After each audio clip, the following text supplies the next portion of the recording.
ನನಗೆ ಈಗಾಗಲೇ ಯರಗೋಳು ಡ್ಯಾಂಗೆ ಶ್ರಮಿಸಿದ್ದಕ್ಕೆ ನನ್ನನ್ನು ಗುರುತಿಸಿ ಕರ್ನಾಟಕದ ಮುಖ್ಯಮಂತ್ರಿ ಸಿದ್ದರಾಮಯ್ಯನವರಿಂದ ಸನ್ಮಾನಿಸಿ ಗೌರವಿಸಲಾಗಿದೆ. ಇದಕ್ಕೆ ಶಾಸಕರು, ಸಂಘ ಸಂಸ್ಥೆಯವರು ಸಹ ಸಹಕರಿಸುತ್ತಿದ್ದಾರೆ. ಅವರಿಗೆಲ್ಲ ಆಭಾರಿಯಾಗಿ ಚಿರಋಣಿಯಾಗಿರ್ತೇನೆ ಎಂದು ಯರಗೋಳ್ ಡ್ಯಾಂ ರೂವಾರಿ ಕೆ ಚಂದ್ರಯ್ಯ ತಿಳಿಸಿದರು. ಎಬಿ ನ್ಯೂಸ್ನೊಂದಿಗೆ ಮಾತನಾಡಿದ ಅವರು, ಕೋಲಾರ ಜಿಲ್ಲೆಯ ಬಂಗಾರಪೇಟೆ ತಾಲೂಕಿನ ಕಾಮಸಮುದ್ರಂ ಬಹುದೊಡ್ಡ ಕೆರೆಗೆ ಬೆಮೆಲ್ ನಗರ್, ಬಂಗಾರಪೇಟೆ, ಕೋಲಾರ ಸುತ್ತಮುತ್ತ ಹಳ್ಳಿಗಳಿಂದ ಹರಿದು ಬಹುದೊಡ್ಡ ಮಟ್ಟದಲ್ಲಿ ನೀರು ಸಂಗ್ರಹವಾಗುತ್ತದೆ. ನಂತರ ಈ ಕೆರೆಯ ಕೋಡಿ ಹರಿಯುತ್ತದೆ. ಈ ಕೋಡಿ ನೀರು ಹರಿದು ತಮಿಳುನಾಡು ಮೆಟ್ಟೂರು ಡ್ಯಾಂ ಹಾಗೂ ಇತರೆ ಡ್ಯಾಂಗಳಿಗೆ ನೀರು ಹೋಗುತ್ತಿದೆ.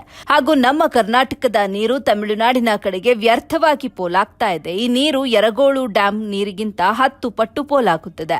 ಆದ್ದರಿಂದ ಈ ನೀರನ್ನ ತಡೆ ಮಾಡಿ ತಡೆಗೋಡೆ ಕಟ್ಟಿದರೆ ಬಹುದೊಡ್ಡ ಡ್ಯಾಂ ಅನ್ನ ನಾವು ನಿರ್ಮಿಸಬಹುದಾಗಿದೆ ಅಂತ ಸಲಹೆ ನೀಡಿದ್ರು.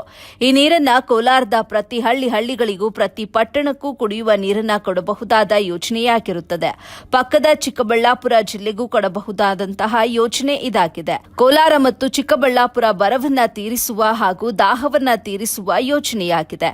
ಆದ್ದರಿಂದ ಸಂಬಂಧಪಟ್ಟಂತಹ ಅಧಿಕಾರಿಗಳು ಸರ್ವೆ ನಡೆಸಿ ಈ ಒಂದು ಜಾಗದಲ್ಲಿ ದೊಡ್ಡ ಅಣೆಕಟ್ಟೆಯನ್ನ ನಿರ್ಮಿಸಿದರೆ ಕೋಲಾರ ಬವಣೆಯನ್ನ ತೀರಿಸಬಹುದಂತ ಯೋಜನೆಯಾಗಿರುತ್ತದೆ. ಈ ಕೂಡಲೇ ಸರ್ಕಾರ, ಜನಪ್ರತಿನಿಧಿಗಳು, ಅಧಿಕಾರಿಗಳು, ಶಾಸಕರು, ಲೋಕಸಭಾ ಸದಸ್ಯರು ಎಚ್ಚೆತ್ತು ಯೋಜನೆಗೆ ಸಹಕರಿಸಬೇಕಾಗಿ ಮನವಿ ಮಾಡಿದರು.